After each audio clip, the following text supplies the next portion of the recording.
Grazie, grazie mille a tutti i presenti, grazie al nostro autore che si presenta da solo e quindi lascio subito la parola, ma grazie anche al Presidente Zaia che ha convocato questa e ci ha dato questa opportunità e a tutti i consiglieri regionali che ovviamente supportano in collegamento. Prego.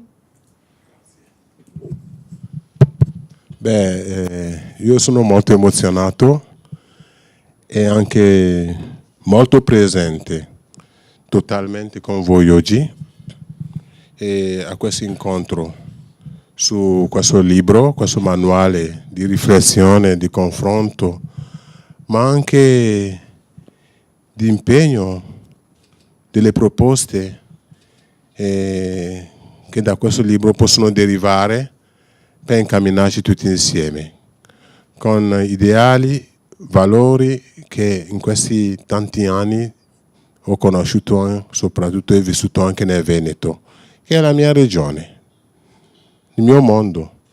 E allora, con affetto e gratitudine, io ringrazio te che mi hai invitato qui, a nome anche della Presidenza del Consiglio regionale ed anche dell'amministrazione, del governatorato Veneto. È invitato uno semplice, cioè che viene qua a incontrarvi e salutarvi e portare un senso di gratitudine forte, sincero, un senso sincero di verità, di affetto, di amore e di stima a questa regione. Grazie Jean-Pierre. Allora inizierei con qualche domanda, se ti fa piacere. Sì. E soprattutto anche per presentare quello che è l'oggetto di oggi, la presentazione del tuo libro che è Cuore d'Africa. Allora, descrivi all'interno di questo libro, e che per me è la figura più bella in assoluta, una madre e soprattutto il momento della gravidanza come momento sociale di comunità. Ecco, ti chiederei che cos'è in particolare questo momento per l'Africa, il periodo della gravidanza. Il periodo della gravidanza per la cultura e la tradizione dell'Africa nera è un periodo, un momento di viaggio, di un lungo viaggio. Difatti chi nasce non si dice che è nato, si dice che è arrivato un viaggiatore leggero, che è legato a questo mondo attraverso un filo delicato ma preziosissimo che è il cordone ombelicale. Io vengo dal Togo, sono nato in Togo, 57 anni or sono, e dai genitori che sono nati in Benin, Repubblica del Benin, che chiamava allora Dahomey. Quindi sono due mondi, due luoghi di tradizioni. E questo viaggio che porta, questo viaggio della nascita, che è un viaggio in cui il viaggiatore leggero è in mano, nel cuore di una persona, della donna, della madre, che lo fa viaggiare, lo nutre, lo accompagna, lo affianca. E quando nasce, gli fanno un segno così sulla schiena e questo bambino, questi gemelli, questa bambina deve fa questo grido. Questo grido che quasi spaventa la gente è un grido però di annuncio. Annuncia alla comunità dei viventi invisibili, gli antenati, in questo anche per analogia i santi, i giusti della storia, i giusti leggendari o storici che hanno vissuto in mezzo a noi negli anni o che non abbiamo avuto la fortuna di conoscere, però che sono collocati nella comunità dei viventi, annuncia a loro che è arrivata a destinazione. Lo stesso grido che fa, o suono di voce che fa, così come la voce, annuncia anche alla comunità dei viventi visibili, cioè coloro che lo accolgono. Per esempio, comunità del Veneto, comunità di Verona, comunità di Villafranca, comunità di Vigasio, di Povegliano, comunità nostra, annuncia a loro, guarda, non ho niente di particolare, sono in mezzo a voi. Accoglietemi, sostenetemi, anche io devo incamminarmi insieme a voi. Quindi, vedete, questo è il significato. E poi nel mio libro, Cuore d'Africa, un pochino, in tanti passaggi ho descritto questo arrivo che è di un semplice, però un arrivo di uno però che entra a fare parte in maniera strutturata seria, lungimirante, vera, entra a far parte con tutta la sua saccoccia, le sue risorse, il suo tesoro, la sua povertà, ma anche la sua ricchezza. Grazie, ma anche il legame che c'è tra la mamma e il bambino, il fatto di portarlo sulla schiena, questa tradizione, questa modalità, no? Anche culturale di vicinanza tra la madre e il bimbo. E cosa ci perdiamo noi europei di fronte a questo legame? Noi un pochino perdiamo parecchio di questo legame perché quando nasce il bambino o quando arriva il viaggiatore leggero, una volta reciso il cordone ombelicale viene sepolto nel cuore della madre terra, che lo traghetta, lo riporta come alle origini. Quindi vuol dire anche già questo significato di dire nulla è perduto, tutto viene recuperato. Lo vediamo tutti i giorni, la terra, no? Il bio, no? Tutto viene trasformato perché tutto ritorna in vita e nutre il mondo e continua a nutrire, questo è il significato. Quindi ritorna.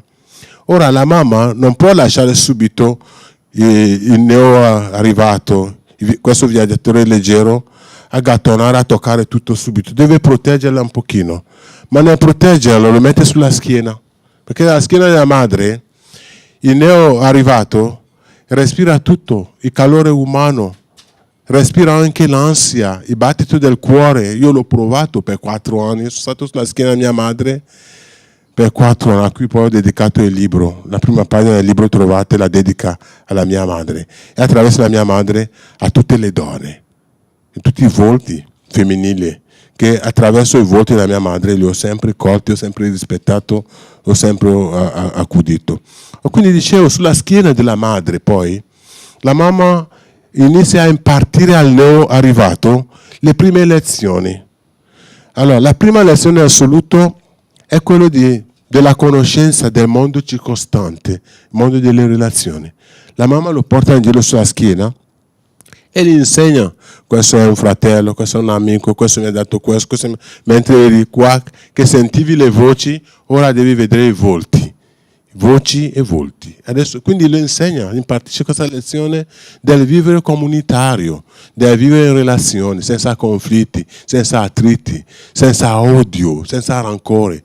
E gli insegna anche una cosa molto importante, che se quello che vuole dire non è più nobile del silenzio, è meglio tacere. Cioè insegna al bambino ad avere il senso della discrezione, a usare la parola giusta, a dire grazie, no? 2 cose anche, no? Il ringraziamento, i saluti, e a non parlare a vanvera, a essere serio, perché la parola, diceva già la mamma, anche la mia mamma mi diceva, le parole non hanno le gambe eppure camminano.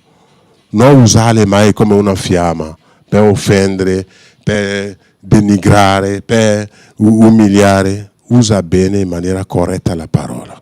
E la mamma dalla schiena insegna questo fin da subito al bambino.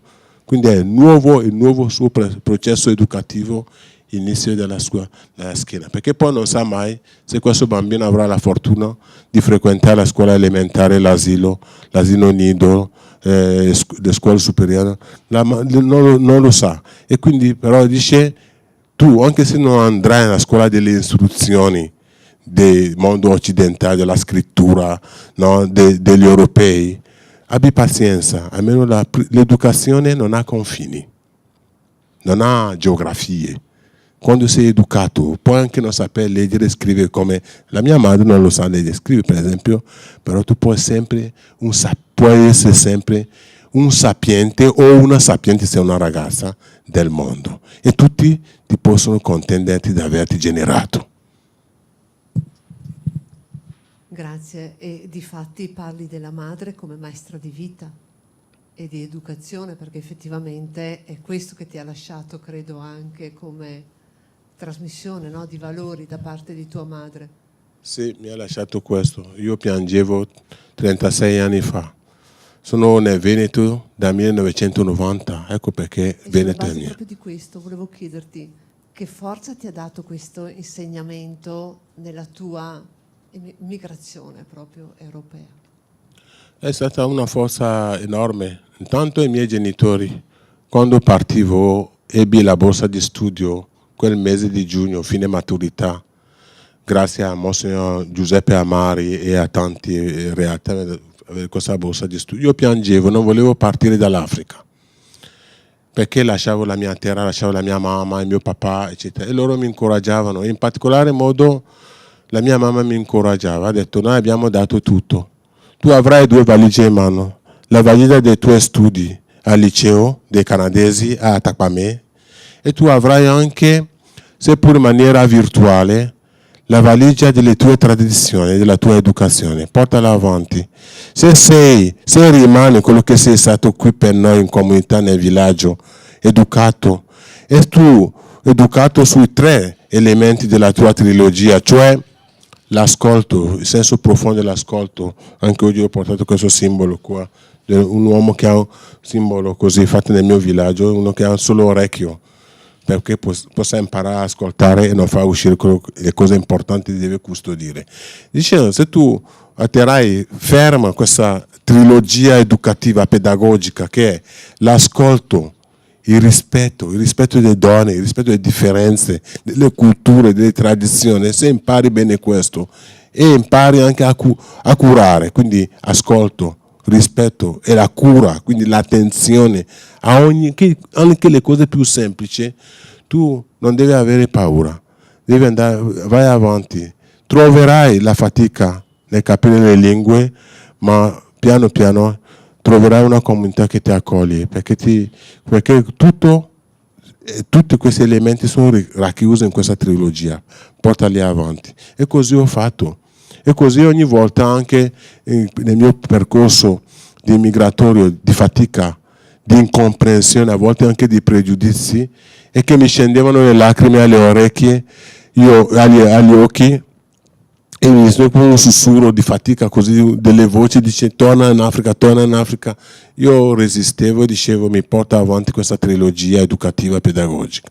E così, con questo modo mio di avere questo abbraccio alla mia tradizione, ho potuto arrivare qua, vivere qua e aprirmi anche alle nuove tradizioni, alle istituzioni come questa di oggi, ad aprire anche il mio cuore, proprio con generosità, con autenticità, senza nulla buttare via delle cose importanti per me, aprirle anche all'associazionismo, dove ci siamo conosciuti, dove milito, dove mi do da fare, al lavoro anche, dove seguo i giovani o i migranti di tutti i paesi, non solo africani, tutti i paesi, anche nel mio sportello per l'immigrazione che il comune di San Martino Buonalbergo mi ha offerto da 23 anni di stare lì e affiancarlo per le questioni dell'immigrazione, che ringrazio oggi pubblicamente questa amministrazione comunale di San Martino Buonalbergo, e ringrazio pubblicamente, ha dato questa opportunità di avere questo spazio in cui diventare sempre di più un esploratore di confini. Questo mio modo mi ha portato anche a collaborare con tante realtà. C'è qua il direttore della comunità genovese qui con me oggi, mi ha affiancato qui con me, accompagnare anche i ragazzi e le loro fatiche, senza grandi cose, ma portare la testimonianza della cura, del rispetto, dell'ascolto, dei limiti, il rispetto dei limiti, non varcare troppi limiti, non fare casino, di essere rispettoso e costruire, bâtir. Costruire senza guardare mai le ideologie o paraocchi, di aprirsi, di portare valori ideali forti ma luminosi, senza troppe ideologie. Questo mi anima e mi dà una grande felicità.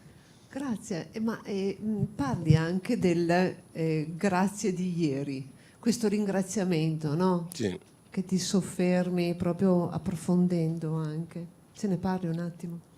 Sì, da noi è di tradizione da sempre, anche quello che ho accennato prima, fin da bambino, da piccolo. Le 2 cose che la mamma ti insegna anche dalla schiena è questo, la capacità, no, di nutrire in te il senso del ringraziamento, di salutare le persone, perché le persone quando si salutano vuol dire che non c'è un attrito tra di loro. Cioè c'è proprio abbassamento di tensioni, quindi salutare le persone e dire buongiorno, buonasera, anche se non conosci la lingua. Pensate per esempio quando negli anni 90 non capivo, le persone italiane, giovani o anche compagni di studi mi salutavano così. Io non capivo, perché da noi non si saluta così, oppure così. Così invece da noi significa vieni. Io andavo verso di loro, che non era male, andando verso di loro mi salutavano, ci abbracciavamo. Però capivo così, questo, no? Da noi no. E quindi imparavo, cioè le due cose diciamo che dalla schiena è salutare le persone, e questo per me vuol dire senza indugio. Il secondo elemento che dalla schiena imparavamo è ringraziare. E come si ringrazia? Si ringrazia sempre con le due mani giunte così. Cioè vuol dire ringraziare con sincerità o salutare con sincerità, cioè interamente, in maniera olistica, no? E quindi grazie di ieri parte proprio da questa mia fonte della tradizione. Cioè vuol dire quando una persona ti fa un regalo subito, di impatto, a volte anche per educazione, dici grazie, e sembra chiusa lì così. Invece ci ricordano che se tu, questo grazie di ieri, cioè vuol dire hai memoria di quella grazia, se anche tra qualche mese ti ricordi che qualcuno ti ha dato qualcosa che non avevi, eri a zero, ti ha dato lavoro, ti ha dato opportunità, ti ha dato amicizia, ti ha offerto una tazzina di caffè, va bene, ti ha dato 10 euro, qualche cosa per fare un acquisto, una borsa, una scarpa, calzini, cappellino, ok? E uno shampoo. E se tu ti ricordi ancora, anche a distanza di mesi, a dire grazie, vuol dire che quello che quella persona ti ha dato ti porta anche tu ad essere generoso, a non avere mai la mano chiusa, a non essere ingordigione. Questo è il significato di questo grazie di ieri, cioè inserire nel grazie il senso della memoria, perché è quella la tua fonte che ti stimola, che ti porta avanti anche tu a restituire quello che hai ricevuto. Allora, questo libro mette insieme momenti personali di vissuto e anche riflessioni culturali. E tu dici a 19 anni, finito il liceo, prendi la borsa di studio e vai. Sì. Ma cos'è che ti ha spinto a lasciare il tuo paese, prima di tutto, e poi iniziare un percorso così complesso, no? Di migrazione? Ce lo racconti? Sì. Io la cosa che mi ha... sono due elementi. Un elemento negativo che mi ha fatto pensare all'avvenire, alla prospettiva. E la prospettiva per me vuol dire partire. Era la dittatura nel mio paese in quegli anni lì. C'era la dittatura militare molto forte. E noi avevamo creato già nel nostro liceo Saint-Albert-le-Grand, che era gestito dai canadesi di Quebec. Era fallito il liceo, poi la diocesi l'ha dato ai canadesi che l'hanno rilevato, Michel Perron, Gérard Vincent, Romulus Picard, cioè sto cercando alcuni nomi perché per me anche i nomi rappresentano ancora in questo senso, questa fonte di memoria. Ricordatevi i nomi, è importantissimo. E quindi c'era noi al liceo avevamo vissuto questa situazione di caos politico, militare, militarismo, queste cose qua. E tanti dicevano dopo il liceo devo andare via. Anche io ho pensato così. Difatti quando mi è stato proposto la borsa di studio ci ho pensato e un pochino accettato. Nella nostra scuola poi è nato dopo qualche mese, dopo che ho accettato questa borsa di studio, nasceva anche un movimento che si chiamava Ottobre 5, che era un movimento poi che da quel mese di ottobre, un mese dopo che sono partito, era stato preparato per ottobre, perché sapeva che a ottobre gli studenti manifestavano in tutto Togo, in tutto il paese, e diventava un caos per il cambiamento, appunto. Quindi i nostri professori, sociologi, cioè alcuni che studiavano, che erano bravi, europei, di Canada, occidentali del Canada, come dicevo prima, e africani, erano uniti insieme, ci preparavano alla prossima. Quindi questo movimento caotico ci ha un pochino aiutato me personalmente a pensare di andare via. Il secondo elemento che era più positivo era che al liceo, il 9 novembre 1989, c'era il crollo del muro di Berlino. Nel nostro liceo io avevo scelto tra gli studenti la lingua tedesca di studio e quindi nel nostro liceo, lì a Tacpame, noi avevamo il club dei germanofoni di studio di lingua tedesca. Ci arrivavano tramite alcuni tedeschi su Süddeutsche, giornali loro, ci arrivava Der Spiegel e noi ci informavamo da questa cosa qua e sapevamo esattamente la fine del muro di Berlino quando è crollato e abbiamo letto tutto. Era una gioia grande per noi perché noi, pur essendo giovani, protestivamo, dicevamo non è possibile che l'Europa sia divisa in due e che altri tedeschi giovani studenti non potessero incontrare quelli della Germania dell'Ovest, quindi Potsdam, no? La porta di Brandeburgo, leggevamo però in lingua tedesca perché studi e lettura. Questo crollo del muro di Berlino ci ha aiutato tantissimo a dire c'è la prospettiva, c'è il senso della memoria, la prospettiva, i giovani possono finalmente incontrarsi. Il secondo evento, sempre in da collocare nella realtà della positività e dello stimolo, è stato la liberazione di Nelson Mandela, quella domenica l'11 alle 10:30 circa, la notizia arrivava alla radio, l'11 febbraio 1990. Era già quasi alla fine della maturità, era a giugno, quindi questo evento avveniva a febbraio. Ma tra i due eventi, novembre e febbraio, sono circa 4 mesi, due eventi quasi precipitanti e concomitanti in questo momento, che hanno dato un segnale a noi giovani sognatori, no? Sognatori pragmatici, perché studiavamo comunque, noi andavamo in giro a fare propagande, eravamo proprio impegnati. Questi elementi qui mi hanno veramente aiutato. Poi naturalmente tutto il resto l'hanno fatto le donne del mio villaggio. Le donne del mio villaggio ci tenevano, cioè che non studiavano, non potevano studiarlo, però ci davano di tutto, vedevano in noi la luce quasi in fondo al tunnel. Pensa Anna, quando Mandela fu liberato quell'11 febbraio, il mio papà l'ha sentito anche alla Radio France e anche la radio della Repubblica Ceca, Radio Praga Internazionale, edizione francese. Il mio papà è venuto da me e ha detto: guarda, io sono anziano, adesso senti alla radio quello che è successo. È come Mandela fosse una luce luminosa chiuso in fondo a un tunnel. Questa luce è uscita. Tu seguila come orme della tua vita da studente. Anche quando noi fisicamente non ci vedremo più, segui quella luce come un'orma. Vedrai che ti orienti. Vedi quanti incoraggiamenti ho avuto. Dico questo perché per dirti anche tutto quello che sto facendo in questi anni, tutti i miei impegni a tutti i livelli, dove c'è, a volte io non ho nessuna fatica, non sento fatiche, incredibile, no? E è come un atto di restituzione di quante belle cose ho ricevuto sia in Africa che qua. Sto restituendo.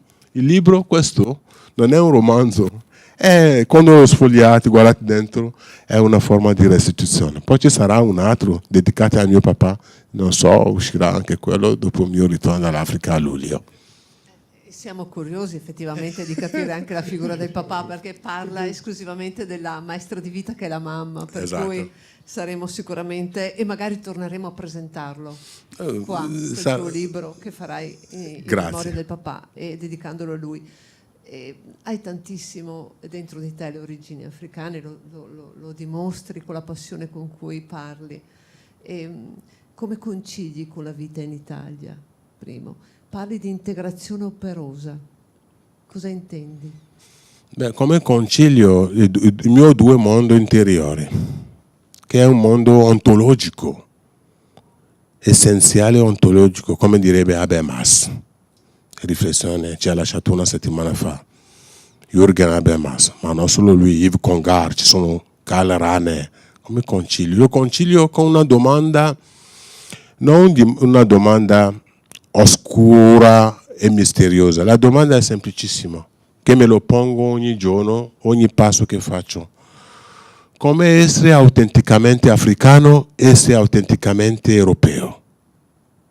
come essere autenticamente africano e essere autenticamente cristiano. Come essere autenticamente africano, essere autenticamente un presente e interamente presente nelle attività, nelle cose che faccio. Questa è la domanda che mi pongo, che è anche una domanda di ricerca, un po' come Siddhartha, no? Hermann Hesse, un po' come il Piccolo Principe. Sono domande che uno si pone mentre si incammina e non rimane mai, non vive mai un senso di kenosis, che in greco vuol dire vuoto assoluto, in cui non sai cosa mettere e ti crea questo senso di noia, di affaticamenti, di dire uffa. Nessuno mi sentirà mai dire uffa, che stanca, che... No. Maestrac. So che nel Veneto c'è il senso di maestrac, no? Cioè, senza stanchezza. Questo ho imparato anche nel Veneto. Poi anche in Lombardia, mia moglie è di Curno, in Bergamo. I miei suoceri già allora che lavoravano ad Almine mi dicevano, andavo lì a trovarli, no? Lombardia e Veneto, vedete? I miei due figli vanno in Veneto, vanno e tornano, vanno a Bergamo, tornano a Verona, eccetera, no? Questo è il senso del maestrac. Il Veneto che non si stanca, o la Veneta che non si stanca, è sempre in prima fila, è sempre lì a tessere contatti, a vedere come le cose si incamminano, come si può metterle insieme. Idem, come i Lombardi. Io penso, pur essendo di colore africano, sono veramente un lombardo, un veneto, un italiano. E quindi, ecco, io concilio queste... E poi l'altra domanda che mi hai posto era di integrazione operosa. Beh, integrazione operosa per me è un'integrazione che passa attraverso l'impegno, il lavoro, le attività. Quando in questi anni ho continuato a lavorare, ma i gruppi di migranti arrivavano a Lampedusa, va bene, ho fatto un gran percorso con loro a Verona, nel cuore della città di Verona, a San Giovanni in Valle, la zona di teatro romano, all'Osteria della Gioventù. Facevo proprio, tenevo i corsi per loro sul discorso dei diritti, dei doveri e della dignità, le 3D, doveri, diritti e dignità. E piano piano siamo passati dall'insegnamento sulle cose più tecniche, pratiche da fare, eccetera, a tradurre tutto a un'attività più reale, più concreta, la cura dei giardini, con le rastrelli, con le robe, in modo tale che questa integrazione avvenga attraverso il sudore, ma anche attraverso il sorriso, con l'impegno. Quindi questo significa per me integrazione operosa. E credo che sia, e questa anche, dicevo, la cultura dell'operosità, dell'impegno, del sudore, del fare qualche cosa, come costruire una cattedrale che rimane agli altri, dopo di noi, ai postumi.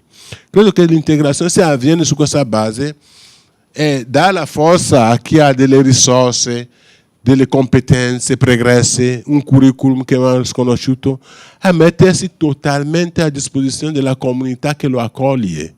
E io, in questo senso, vari progetti realizzati negli anni e tanti altri progetti nel cassetto che metterò a disposizione se lo vorrà qualcuno. Vogliamo proprio capire quali potrebbero essere i progetti, e lo vorremmo capire a te anche per il tuo lavoro che stai facendo qua in Italia, dicevi pronto presso il Comune San Martino. Quali progetti potrebbero essere messi in atto per conciliare, per mettere insieme mondi diversi, culture diverse, giovani che provengono da paesi diversi? Noi dobbiamo pensare al futuro, all'integrazione, a tutto questo mondo che da una parte arricchisce, dall'altra crea in alcuni casi preoccupazione. Certo. E noi questa preoccupazione la dobbiamo eliminare attraverso appunto quello che dici tu, l'integrazione operosa. Ma per arrivarci dobbiamo anche educare, dobbiamo anche metterci del nostro, no? Sia Certo. come educatori, come insegnanti, come politici. Cosa possiamo fare? Beh, io penso che 2 progetti che possono essere utili da realizzare, uno qui e uno anche nei paesi di provenienza. Non ho 100 anni, ho 57 anni, ma ho avuto modo, come sono io, a sperimentare 2 progetti. Uno l'ho già descritto anche prima qui, e sto portando avanti a San Martino Buon Albergo, oltre a fare le pratiche concrete per permesso di soggiorno, il triangolo, no? Soggiorno, casa, lavoro. Bisogna uscire da questo triangolo qua, o comunque raddrizzare e creare un quadriangolo, che l'altro quadriangolo che ancora non compare è quello appunto su cui fai toccare per mano quali possono essere gli elementi su cui formi le persone e il cuore delle persone. Tanti vengono anche per motivi di lavoro, per motivi politici, per persecuzione, va benissimo, però formarli anche a rimboccarsi le maniche. Quindi raggruppare attorno a un tavolo 2, 3, 4, 5 imprenditori lungimiranti alla Olivetti che dicono noi abbiamo queste competenze che vogliamo restituire, no? Li formiamo ragazzi, in modo tale che portino avanti il nostro lavoro sulle imprese, sull'artigianato, sulle costruzioni delle strade, cioè li formiamo in questo senso. Allora diventano soggetti che vengono e non diventano soggetti brontoloni alla ricerca della luna, diventano persone che cercano di mettere a disposizione le competenze e anzi se non ce l'hanno competenze li possono acquisire, competenze made in Italy, ce n'è tantissimo e gli anni passano, restituiamolo. Questa potrebbe essere questo, attorno a un tavolo riflette su questo, come la pace, detta pace, si costruisce sulla base di lavorare insieme su un elemento concreto e mettiamolo a disposizione, comuni dopo comuni, angoli, quartieri, baby gang, ragazzi dispersi che vivono nel sogno, nella noia, così e usano la violenza o si insultano, si mettono a dire imbocchiamoci le maniche, tu cosa sai fare in questa vita? Cosa hai portato? Noi veneti vogliamo sapere cosa hai portato, traduciamolo insieme. Questo tipo di progetto anche riportato nei paesi d'origine, anche l'ho sperimentato con un'azienda di Grezzana, di Bergamo e un'altra azienda di Treviso, abbiamo provato anche a fare questa esperienza, ma soprattutto quelli di Bergamo e di Verona, di Grezzana e di Brembate di Sopra. Li ho portate giù e abbiamo fatto la formazione dei giovani in Togo e in Benin con l'Associazione Nazionale dei Idraulici, Associazione Nazionale dei Falegnami e dei Piastrellisti. E ragazzi abbiamo formati lì in modo tale questi ragazzi hanno avuto un rapporto permanente in questi anni con queste aziende del Made in Italy che hanno portato loro a toccare per mano cosa vuol dire imprese, fare impresa, cosa vuol dire ottenere un brevetto, quindi tutelare anche la capacità che hai e metterla a disposizione, però è una capacità tua, l'hai creato tu il brevetto. Li abbiamo formati, rilasciando loro degli attestati Made in Italy. Infatti da queste aziende firmate, anche io ho firmato come mediatore sotto, però l'imprenditore ha messo il timbro e ha firmato anche lui. E hanno questi attestati a casa, non vengono su, non verranno mai su. Ma quando hai bisogno di un prodotto ci chiamano e noi o li acquistano o li mandiamo campioni anche da utilizzare laggiù. Questo è importante perché allora con questi prodotti che hanno in mano possono cercare di creare vie nuove di sviluppo e soprattutto avere questo senso di affiliazione non morbosa, un'affiliazione seria, tecnica, tecnologica con le aziende italiane all'estero. Ed è anche un modo per farli diventare ambasciatori italiani, del Made in Italy nel mondo, delle imprese, eccetera, in Africa. Questa è una trasmissione di conoscenza che possono servire. Allora io mi chiedo, come mai io ho messo in piedi questa, e l'ho fatto dopo l'Expo di Milano. Sono andato a visitare l'Expo e ho visto tante stand di varie nazioni, Gabon, Togo, Benin, Camerun, Angola, è bellissimo a Milano sono stato. E poi ho portato imprenditori a toccare, a vedere cosa gli africani hanno portato con il loro stand a Milano e cosa noi possiamo portare in Africa. E così ho fatto questo esperimento. E ho fatto un momento di formazione, questi imprenditori a cui ho portato, il momento di formazione l'ho fatto alla Genovesa, abbiamo dato un salone grande, abbiamo fatto il corso di formazione sull'Africa, le tradizioni africane, cosa vuol dire negoziare, cosa vuol dire il senso dell'impegno, del lavoro, la puntualità africana e la puntualità dell'imprenditore italiano. Non so se sembrano piccole cose, però danno il segnale, queste piccole cose, che uno che si avventura un senso di prospettiva, non dico deve copiare, deve imparare, l'umiltà di imparare modi nuovi, situazioni nuove. anche nei momenti di difficoltà, non vivere mai la difficoltà con arroganza. È come mi direbbe la mia mamma quando hai le difficoltà, è come se tu avessi le trecce così, no? Oppure una cosa intrecciata che ti dà fastidio. Allora dice la mia mamma, hai due occasioni per risolvere i tuoi problemi: o prendi le forbici e tagli subito, oppure la pazienza e la capacità di sciogliere i nodi. I problemi sono dei nodi, sono da sciogliere. E io penso che in questo momento di guerre dappertutto, tutti che parlano di armi, che parlano di cose, io penso che bisogna ritornare alle origini, all'ontologia, no? Antropologica, culturale, e vedere attorno a cosa possiamo sederci insieme e sciogliere i nodi. Grazie, e dobbiamo farlo. E la politica può far tanto in questo, a partire appunto dalle istituzioni anche locali, perché mettere insieme dei tavoli di lavoro fatto da cooperative, imprenditori, eccetera, io credo che veramente ci hai dato tanto oggi con questa tua spiegazione. Grazie. Portando il tuo libro, la tua esperienza e anche la possibilità veramente di avere un'integrazione reale all'interno dei nostri paesi, e credo che dobbiamo lavorare tutti in questo senso qua per il bene comune. Io lascerei però la parola a qualcuno di voi se magari intende intervenire, visto che abbiamo... Prego. Abbiamo ancora qualche minuto, per cui grazie. Buona giornata a tutte e tutti. Io ho avuto l'onore, tanto voglio ringraziare Anna Maria Bigon per l'opportunità che ha dato a Pierre di presentare il libro in questa sede, che non è una cosa, credo, di poco conto, ecco. E quindi anche per lui l'onore di averlo presentato qua. Voglio dire, io ho avuto il piacere di averlo letto già quasi 2 anni fa questo libro, però lo prendo in mano fisicamente, perché questo non è un libro, questo è uno scrigno pieno di tesori. Io vi invito a leggerlo perché vi si riempie la vostra anima, vi si riempie il vostro cuore, vi si riempie anche il vostro cervello.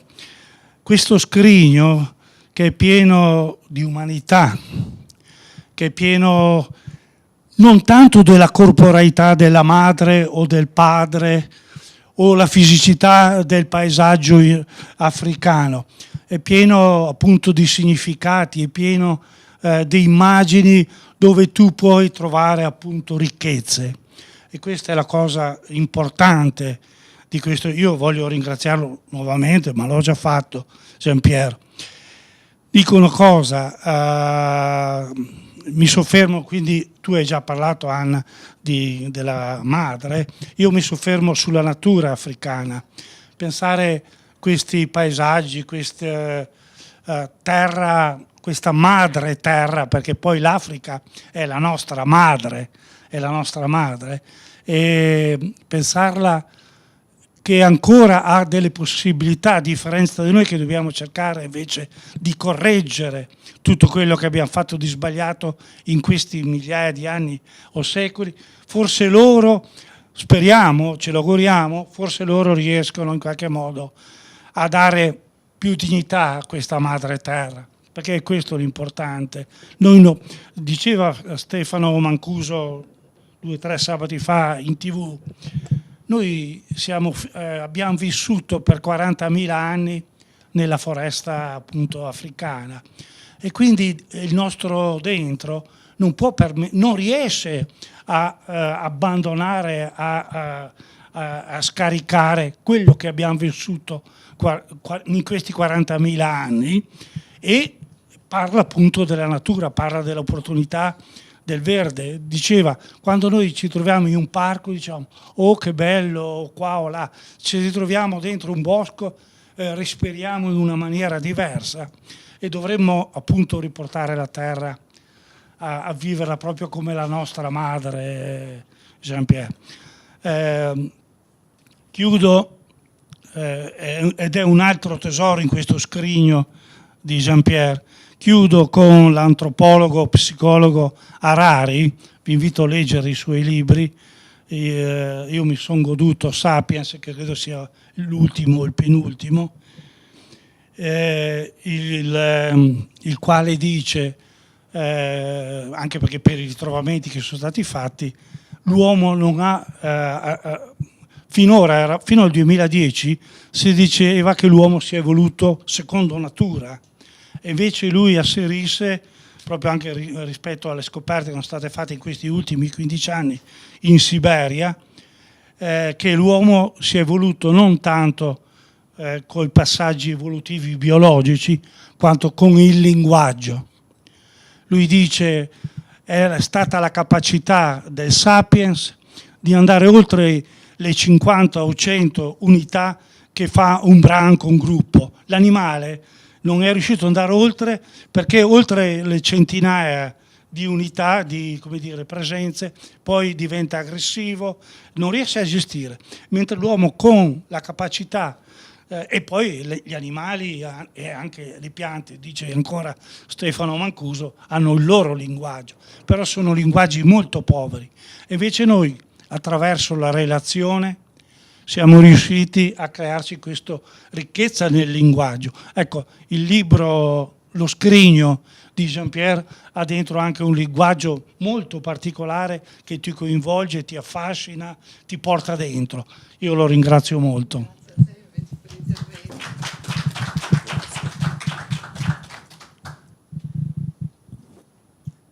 Se ci sono altri interventi, altrimenti io Pier ti ringrazio veramente di averci dato questa possibilità. Il ringraziamento è da parte nostra, perché credo che trasmettere valori del genere, così di accoglienza anche, di integrazione, di cultura che ci hai dato con quella passione, con quel sorriso che porti sempre, io credo che dobbiamo ringraziare te. E invito tutti ovviamente a leggere questo libro che ci arricchisce, come dicevi anche tu, uno scrigno veramente pieno di contenuti di cui ti ringraziamo. Grazie. Grazie a tutti. Grazie a voi.